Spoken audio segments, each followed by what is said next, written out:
Hi everyone, I'm Ronan. I'm a PhD student from Imperial College London, working in the Tools for Learning Design and Research group.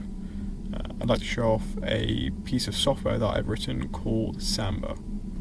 I'll start with a sort of quick start guide, around 60 seconds, to show you how to use the software and what it's used for, and then I'll dive into more of the specifics. So, Samba is a piece of trainable segmentation software, which means you load up an image that you'd like to segment into different classes. You draw some labels on it, saying which pixels belong to which class. So here I'm labeling the particles here for the catalyst as the primary class and the background as a secondary class. And then what happens is the algorithm splits it up into features and then trains a series of random forests in order to classify pixels based on their features, and then it classifies the remaining pixels in the image. The primary contribution of Samba is using Meta's Segment Anything model in order for what's called smart labeling. So here I click the smart labeling button. I wait a bit for the server to generate an embedding that the Segment Anything model can use. And then once the embedding's returned, I can prompt the model by waving my mouse around. It's basically saying, give me the object that my mouse is hovering over. So here, I can very quickly label particles of different shapes and sizes.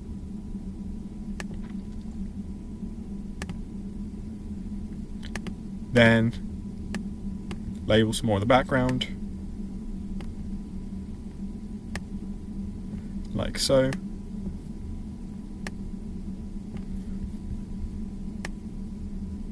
And request the server to do the rest of the segmentation.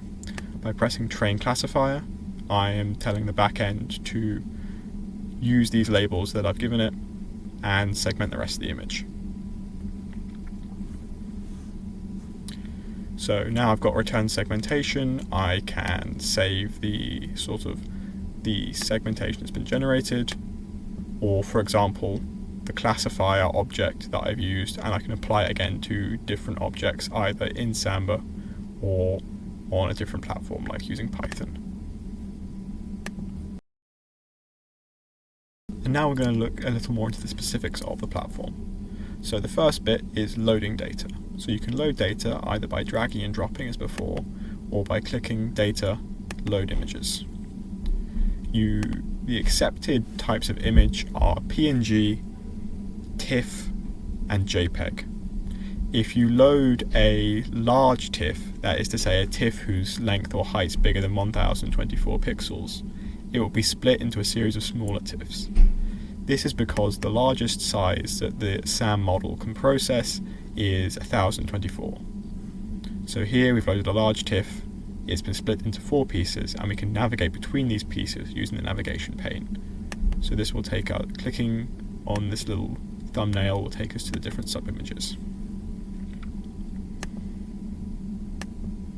The other type of data you can load are what's called TIFF stacks, which is sort of 3D data.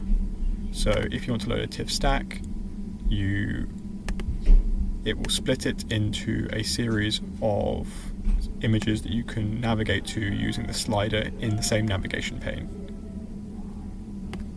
If the image is larger than 1024 in any of its dimensions, and it's a stack, then Samba won't be able to load it. Also, if the file is larger than 50 megabytes, Samba won't be able to process it. This is because it will need to be encoded on the server, and that would take too long and slow it down for everybody else. If you do have a stack that you'd like to process that's larger than 50 megabytes, or that won't upload onto the server, drop me an email and I'll see what I can do. Now let's look at some of the different labeling options that are available in Samba. The first one is the classic brush tool. You click to start drawing and release to confirm your label.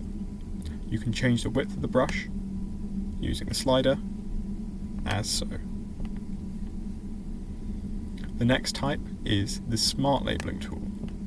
So this is using the Segment Anything model, and it's basically trying to detect the object underneath your mouse cursor. So if I hover over this particle here, it detects that as a whole particle, and then I left click to confirm the label. The Segment Anything model has 3 different length scales that it normally doesn't let the user use, but in Samba I've exposed access to all 3 as the Smart Label Region parameter. So you can click on this panel to change the size of the object that the smart labeling will focus on. So here, with the small one, it's only focusing on the interior side of this grain. If I make it medium size, it will start to focus on both of those, and then on the large, it will focus on the entire particle. You can also right-click to quickly change the focus size of the smart labeling. So I'm just going to go ahead and apply a few smart labels.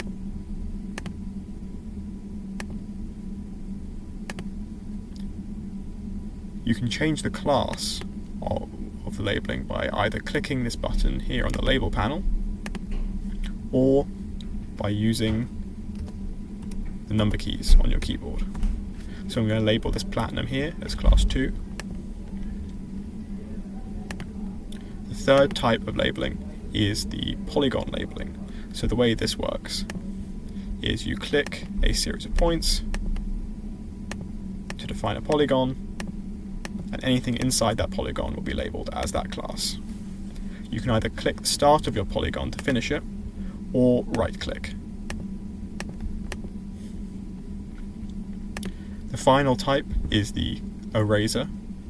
The eraser will erase previously placed labels. The same way the brush works, you click and hold. One important thing to note is that the eraser is class specific. So if my class is set to 1 and I try and erase class 2, nothing will happen. I have to set to class 2 and then erase it.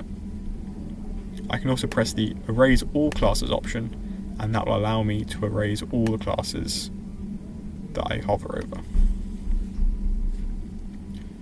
One final thing to note with the labeling is that previous labels are respected unless they're erased. What does that mean? So, looking at this label here, I've labelled these sections as class 2. If I draw over it with class 1, it won't change the labels I previously put down.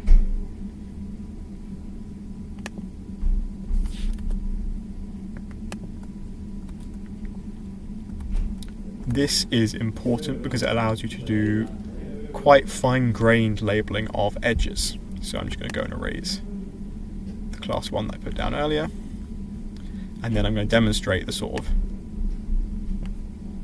edge labelling abilities.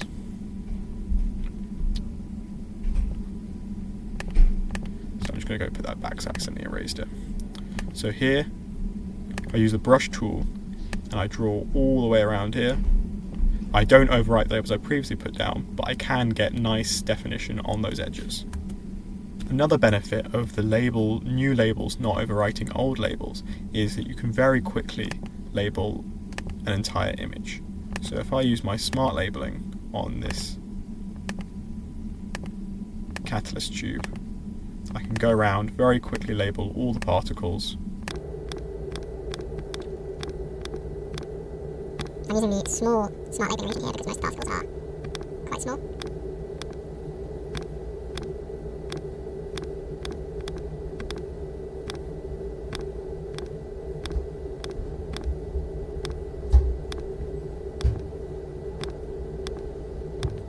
Then I can very quickly draw over the entire background.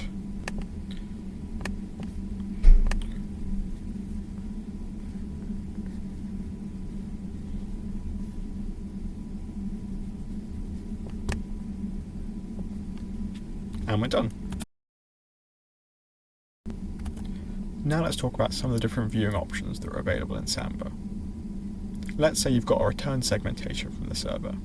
You can vary the transparency of the segmentation using this slider on the right here, which will let you take a closer look at where the segmentation's gone right and wrong, for example.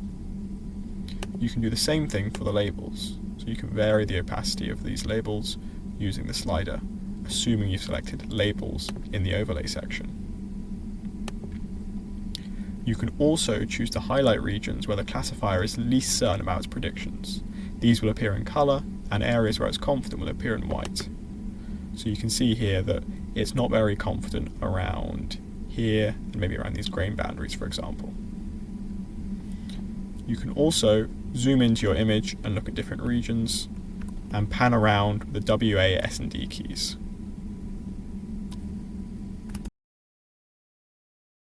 The segmentation process involves training a random forest classifier to map from a series of features describing each labeled pixel to the class that you've labeled the pixel with, and then applying this trained classifier to all the unlabeled pixels in the image to predict which class they should be in. But what are image features, and how do you change them? So in Samba, you go to the classifier drop-down, and you click Features, and this gives you a list of all the features that are available, and you can turn them on and off by using these toggle boxes here, and it also gives you a brief description of what they do if you hover over them. In short, features are a set of numerical descriptors that describe a pixel and the pixels around it at a given length scale. So Gaussian blur might look at the average intensity of a pixel and the neighbouring pixels. Sober filter looks at sort of gradients around a neighbourhood, so that will pick out things like edges of intensity in your image. And the Hessian looks at things like local textures. You can turn on as many of these filters as you want to train your random forest, but the more you add, the slower the training is. If you have a specific kind of structure in your image, it's worth choosing the filters that best match that. So, for example, if you're in a biological context and you've got fibrils, these long, straight structures, you might want to turn on membrane projections, which is a feature designed to pick out lines in your image. You can change the maximum sort of length scale that you look for features over with this box here. There are also certain segmentation related settings in the settings menu. So, number of training points says how many label points you will sample from your image to train your random forest. If you turn this up, it might improve results, but could overfit. You can also press the Train on All Data button, and that will force the backend to train on every piece of data that you've labeled, but it will take longer. Balance classes says whether or not frequency-based weights will be applied to training. You should use this if you've got classes that have a very small number of pixels in the image, and some classes that have very large numbers of pixels in the image. Once you have a completed segmentation, you can save the result by going to Save and pressing Save Segmentation. If you've segmented a large TIFF, so one that's been split up in the navigation panel, pressing Save will recomposite it before returning it to you. The same is true for a TIFF stack. It will be put back into its original shape and size before being returned. When you press Save Segmentation, there's an option to rate the quality of your segmentation, and optionally share it with an open dataset and gallery page. This is entirely optional, and no long-term data is stored on the servers. If you do want to share it, you can enter in the name of the material, the resolution if you know it, the instrument if you know it, and any additional notes if you know it, and then press Send. And that will send it over to us so that we can upload it later. You can also choose to save the labels of the segmentation if you want, for reproducibility later. And if you want to apply the trained classifier again, you can save that classifier. This should also work in Python, for example. You can load it, apply it to more data there, for example, batch processing. There is also a post-processing option. When you turn on post-processing option, your normal labeling tools become a segmenting tool. So for example, my brush will now no longer edit labels, it will edit the segmentation. And this can be useful for correcting artifacts in the segmentation. For example, here, here, and here. You can choose to change the output of your classifier, the file format, by going into the settings. So the current default is the .scops format, which is a secure scikit learn format. But you can also choose a .pkl file format if you want, but that's insecure and you won't be able to load it on Samba again, but you will be able to load it in Python. You can also choose whether or not you want to rescale your segmentations and labels. What rescale here means is that in the return TIFF, instead of being 1 for class 1, 2 for class 2, 3 for class 3, etc., it will be rescaled. Let's say it's a binary segmentation. Class 1 will be 0 and class 2 will be 255. That will just be so it fills the dynamic range of the segmentation. But if you don't want to do that, i.e. you're using it for machine learning later, you can turn off rescale segmentations and labels here.